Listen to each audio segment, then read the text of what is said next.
ഒരു വാചകത്തിന് ഒരു പദത്തിന് പല അർത്ഥം ഭാഷയിലുണ്ട് എന്ന് സമ്മതിച്ചാൽ തന്നെ ഒരൊറ്റ സ്ഥലത്ത് ആ മൂന്നും ഉദ്ദേശിക്കണമെന്ന് വിഡ്ഢികളല്ലാതെ ആരാ പറയാ?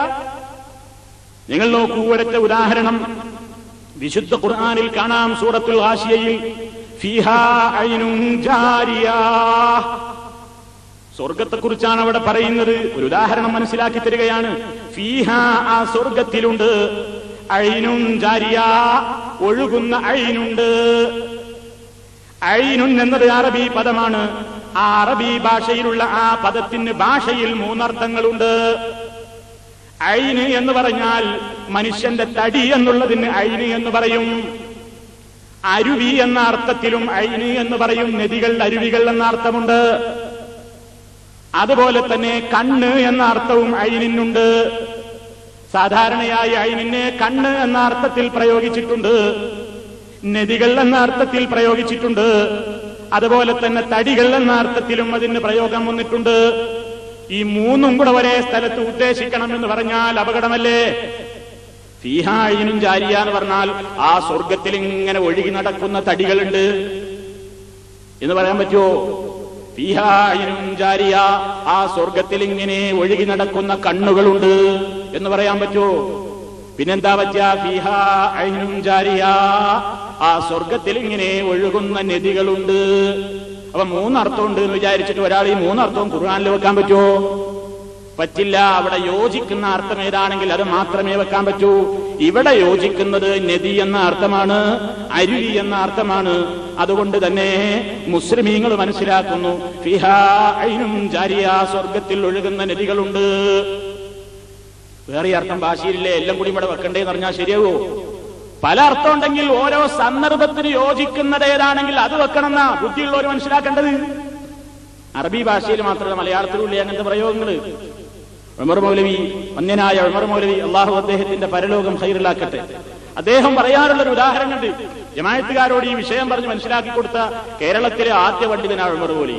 അതുകൊണ്ട് തന്നെ ഞാൻ എപ്പോഴും സൂചിപ്പിക്കാറുണ്ട്, ജമാഅത്തുകാർക്ക് ഏറ്റവും വലിയ വെറുപ്പുള്ള പണ്ഡിതനാണ് ഉമർ മൗലവി. ഏറ്റവും കൂടുതൽ വെറുപ്പുള്ള പത്രമാണ് സൽസബീൽ.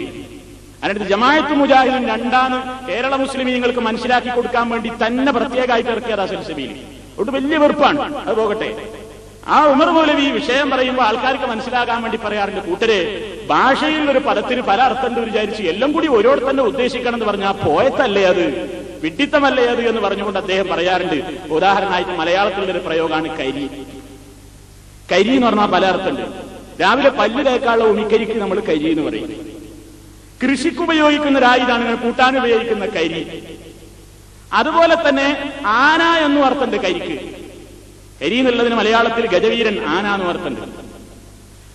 ഒരു സ്ഥലത്ത് എങ്ങനെയായി മൂന്നും കൂടി മൂന്നിൽ ഏതർത്ഥമാണ് ഉദ്ദേശിക്കേണ്ടത്, എങ്ങനെയാ തിരിയ? അത് ബുദ്ധിയുള്ളോ സന്ദർഭത്തിന് മനസ്സിലാക്കണം. ഒരാൾ രാവിലെ എങ്ങനെ നീച്ചിട്ട് ഒരു കിണ്ടിയിൽ ഇത്തിരി വെള്ളം കൊടുത്തിട്ട് ബക്കറ്റിൽ വെള്ളം കൊടുത്തിട്ട് ഇങ്ങനെ കാത്തിരുന്നിട്ട് പറഞ്ഞു, മോനെ കുറച്ച് കരി കൊണ്ടുപോവാ. കുട്ടി എന്താ ചെയ്യാ? മലയാളത്തിൽ ഒന്നര പഠിച്ചേ ഉള്ളൂ കരിക്ക് നിർവചനം. കരിക്കുള്ള പര്യായം പഠിച്ചത് ആന. ബാപ്പനോട് പറയുന്നത് ആന കൊണ്ടുവരാനാ പറയണേ. ആനക്ക് പോകും. ബുദ്ധിയുള്ള കുട്ടിയാണെ മനസ്സിലാകും. ബാപ്പ കിണ്ടിയും വെള്ളം കൊണ്ടും ബക്കറ്റിൽ വെള്ളം കൊണ്ടാ കാത്തിരിക്കുന്നത്. ഇപ്പൊ കരിന്ന് ചോദിച്ചാൽ ഉമ്മിക്കരിയാ ഉദ്ദേശം. ഓനെ കൊണ്ടുവന്ന് കൊടുക്കും. അതല്ലേ എവിടെ ആവശ്യം?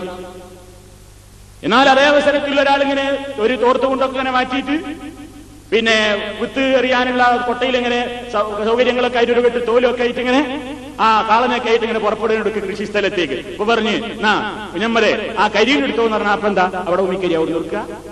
അല്ലെങ്കിൽ ആനെ പിടിച്ച് കെട്ടി കൊടുക്കല? അല്ല. അവിടെ എന്താണ്? അവിടെ ഇയാൾക്ക് ആവശ്യമാണ്. അപ്പൊ സന്ദർഭത്തിൽ നിന്ന് അത് മനസ്സിലാക്കുക.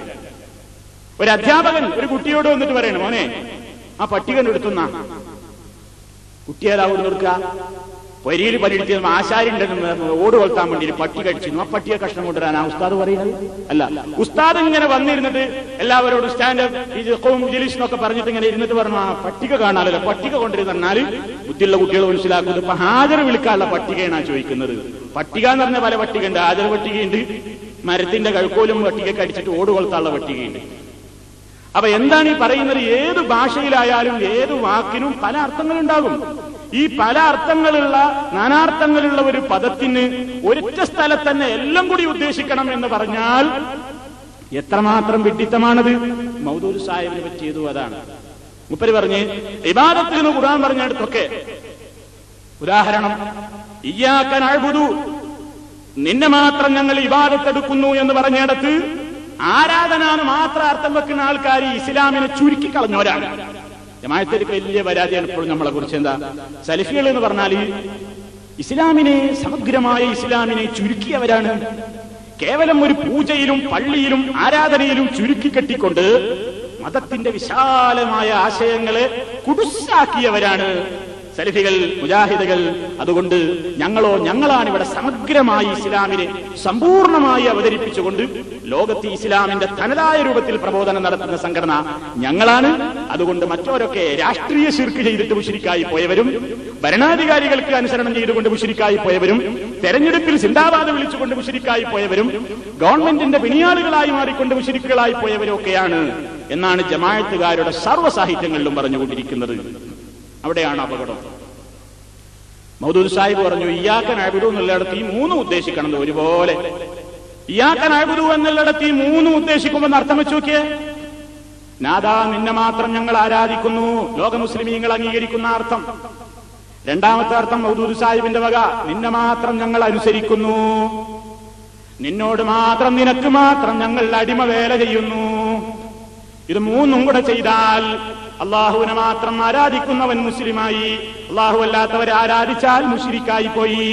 അള്ളാഹുവിനെ മാത്രം അനുസരിച്ചവൻ മുസ്ലിമായി, അള്ളാഹു അല്ലാത്തവരെ അനുസരിച്ചവൻ മുശ്രിക്കായി പോയി. അള്ളാഹുവിനെ മാത്രം അടിമപ്പണി ചെയ്തവൻ മുസ്ലിമായി പോയി, അള്ളാഹു അല്ലാത്തവർക്ക് അടിമ വേല ചെയ്തവനോ കാഫിറും മുശ്രിക്കുമായി പോയി. ഇതാ ജമാഅത്തുകാരുണ്ടാക്കിയ ഏറ്റവും വലിയ ഫിത്ന. ജമാഅത്തുകാരുണ്ടാക്കിയ ഏറ്റവും വലിയ ഫിത്ന ഇതാണ്. മൗദൂദ് സാഹിബിന്റെ തഫ്ഹീമാത്തിൽ ഫാത്തിഹ സൂറത്തിൽ ഇയ്യാക നഅ്ബുദുവിന്റെ വിശദീകരണത്തിൽ അദ്ദേഹം പറയുന്നു, ആരാധന, അനുസരണം, അടിമത്തം, ഈ മൂന്നും ഇവിടെ ഒരുപോലെ ഉദ്ദേശിക്കപ്പെടണം എന്നാണ് മൗദൂദ് സാഹിബ് പറഞ്ഞത്. അതന്നെയാണ് ഏറ്റവും വലിയ അപകടം.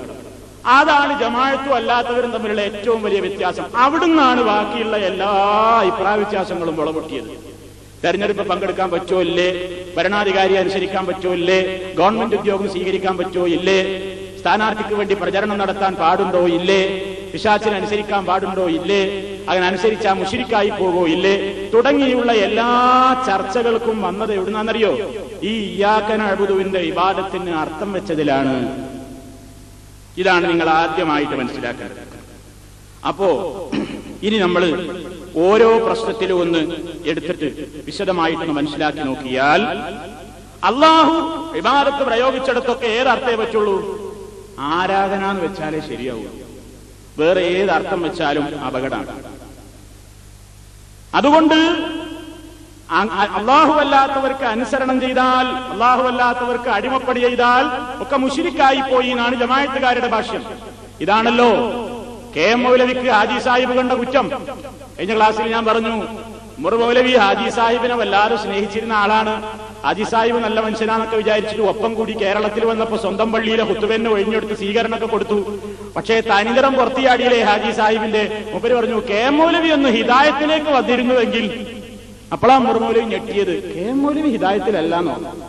എന്താ മനുഷ്യ നിങ്ങൾ ഈ പറയുന്നത് ഹാജി സാഹിബിനോട് ചോദിച്ചപ്പോ ഹാജി സാഹിബ് ഒന്നും കൂടെ വിശദീകരിച്ചു കൊടുത്തു. എന്താ, ബ്രിട്ടീഷ് ഗവൺമെന്റിനെ അനുസരിച്ചുകൊണ്ടും അവരെ അച്ചടക്കം പാലിച്ചുകൊണ്ടുമൊക്കെ അല്ലേ കെ എം മൗലവി അടക്കമുള്ളവർ കഴിച്ചുകൂട്ടുന്നത്? അതൊക്കെ ശിർക്കാണ്. അള്ളാഹു അല്ലാത്തവരെ അനുസരിക്കുന്നതും അവരോട് അച്ചടക്കം പാലിക്കുന്നതും ശിർക്കാണ്. അതുകൊണ്ട് കെ എം മൗലവി മുശ്രിക്കല്ലേ? ഇതായിരുന്നു ചോദ്യം. ഈ അപകടമൊക്കെ ഉണ്ടായത് എന്തുകൊണ്ടാണെന്നറിയോ? ഇബാദത്തിന് അനുസരണം, അടിമവേല എന്നീ രണ്ട് അർത്ഥങ്ങൾ കൂട്ടിച്ചേർത്ത് ആരാധന എന്ന അർത്ഥത്തിൽ നിന്നാണ് വിട്ടപ്പോഴാണ്. എന്തിനാ മൗലവിമാരെ നിങ്ങൾ ഈ അർത്ഥം ചുരുക്കണത്? ചുരുക്കിയതല്ല, ഉള്ളതല്ലേ പറയാൻ പറ്റുള്ളൂ. അപ്പോ ലോക മുസ്ലിമീങ്ങൾ അറിഞ്ഞ് അംഗീകരിച്ച് വന്നിട്ടുള്ള ഈ ആദർശത്തിൽ നിന്ന് ആരൊക്കെ പോയോ അവരൊക്കെ അതിൽ നിന്ന് തെറ്റിപ്പോയവരാണ്. ഇനി നമ്മൾ ആലോചിക്കേണ്ടത് എന്താണെന്നറിയോ? എന്താ മൗലവി അടിമവേല അള്ളാഹ്ക്ക് മാത്രം എന്ന് പറഞ്ഞാൽ എന്താ കുഴപ്പം? അനുസരണം അള്ളാഹുവിന് മാത്രം എന്ന് പറഞ്ഞാൽ എന്താ തകരാറ്? വലിയ തകരാറാണ്. മനസ്സിലാകാൻ പെട്ടെന്നൊരു കാര്യം പറയാം.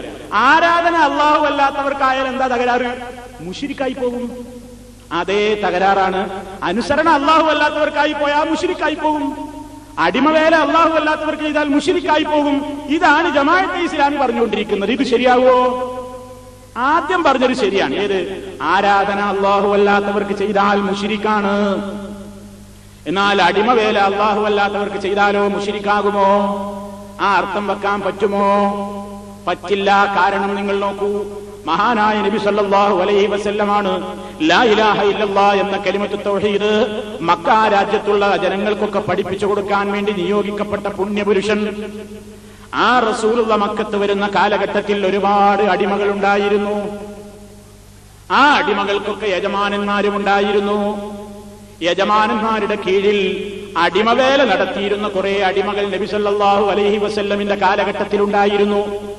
റസൂലുള്ള വന്നപ്പോ ഈ അടിമകളിൽ പല ആളുകളും ഇസ്ലാം സ്വീകരിച്ച് മുസ്ലിമീങ്ങളായി. അപ്പോഴൊന്നും നബി സല്ലല്ലാഹു അലൈഹി വസല്ലം അവരോട് പറഞ്ഞില്ല, യജമാനന്റെ കീഴിൽ നടത്തുന്ന അടിമപ്പണി ശിർക്കാണ്, അതുകൊണ്ട് ലാ ഇലാഹ ഇല്ലല്ലാഹ് എന്നത് ശരിയാകണമെങ്കിൽ അടിമവേല ചെയ്യുന്ന സമ്പ്രദായം മാറ്റിയിട്ട് എല്ലാവരും ഇങ്ങ് പിരിഞ്ഞ് രാജിവെച്ചു പോരണമെന്ന് റസൂൽ സല്ലല്ലാഹു അലൈഹി വസല്ലം പറഞ്ഞില്ല.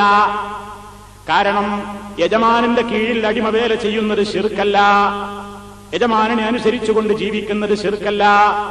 ഇസ്ലാം പക്ഷേ അതിന്റെ നിയമങ്ങൾ പറഞ്ഞു. യജമാനന്റെ അനുസരിക്കുക എന്ന് പറഞ്ഞാൽ അതിന് ചില നിയമങ്ങളുണ്ട്. യജമാനൻ തന്റെ അടിമകളോട് നല്ല നിലക്കാണ് വർത്തിക്കേണ്ടത്. താൻ ഉടുക്കുന്നത് പോലെയുള്ള വസ്ത്രം നൽകാൻ ശ്രദ്ധിക്കണം, താൻ കഴിക്കുന്നത് പോലെയുള്ള ഭക്ഷണം നൽകാൻ ശ്രദ്ധിക്കണം എന്നൊക്കെ പറഞ്ഞ് ആ മേഖലയിൽ നിലവിലുണ്ടായിരുന്ന എല്ലാ പുഴുക്കുത്തുകളെയും റസൂലുള്ള തിരുത്തിക്കൊടുത്തു.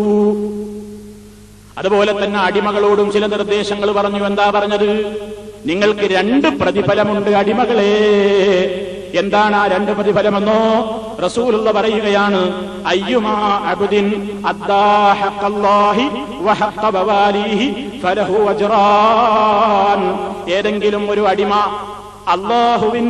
അല്ലാഹുവിനോട് താൻ കാണിക്കേണ്ടുന്ന അവകാശങ്ങൾ ഒരാൾ നിർവഹിച്ചു കഴിഞ്ഞാൽ, വഹഖ്ഖ മവാലിഹി തന്റെ യജമാനനോട് കാണിക്കേണ്ടുന്ന കടമകളും ഒരാൾ ഒരുമിച്ച് നിർവഹിച്ചു കഴിഞ്ഞാൽ, അള്ളാഹുവിനോടുള്ള കടമകളും തന്റെ യജമാനനോടുള്ള കടമകളും ഒരാൾ നിർവഹിച്ചു കഴിഞ്ഞാൽ ഫലഹു അജ്റാനി, അവന് 2 പ്രതിഫലമുണ്ട്. അപ്പൊ യജമാനന്റെ കീഴിൽ അടിമവേല ചെയ്യുന്നതിനെ അല്ലാഹു തആല ഇബാദത്തായിട്ട് പറഞ്ഞിട്ടില്ല. അവർക്കുള്ള ഇബാദത്ത് എന്നല്ല പറഞ്ഞത്, മറിച്ച് അതവൻ ചെയ്യേണ്ടുന്ന ഡ്യൂട്ടിയാണ്. അതവൻ ചെയ്തതിന് പടച്ചോന്റെ അടുത്തുന്നവന് കൂലി കിട്ടും. അള്ളാഹുവിനോടുള്ള കടമകൾ നിർവഹിച്ചതിനും കൂലിയിട്ട്. അപ്പൊ അതുകൊണ്ട് അവന് 2 പ്രതിഫലമുണ്ട്. വേറെയും ഒരു ഹദീസിൽ കാണാം, ഇന്നൽ അബ്ദ